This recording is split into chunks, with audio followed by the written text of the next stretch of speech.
case briefs, and so much more. LSData's got what you're looking for.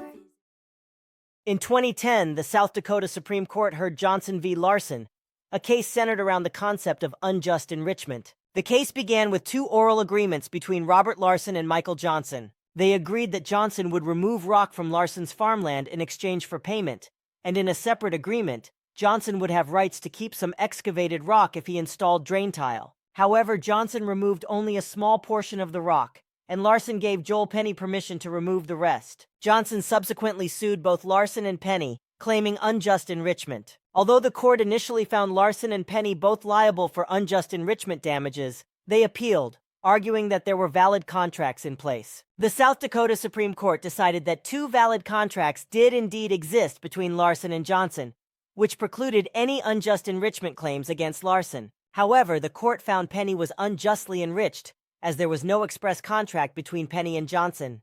To determine damages against Penny, the court reassessed the case, concluding that quantum meruit, the reasonable value of labor and materials provided, was wrongly applied. Instead, the proper measure of damages should be the benefit conferred on Penny. The judgment against Larson was reversed, the finding of unjust enrichment against Penny was upheld, and the case was remanded to determine appropriate damages against Penny, in accordance with this decision. The Chief Justice and Justices Zinter, Meyer Henry, and Severson all agreed with the ruling. Case briefs, and so much more. LSData's got what you're looking for. Visit lsd.law, elevate your mind. Leave the stress of class behind.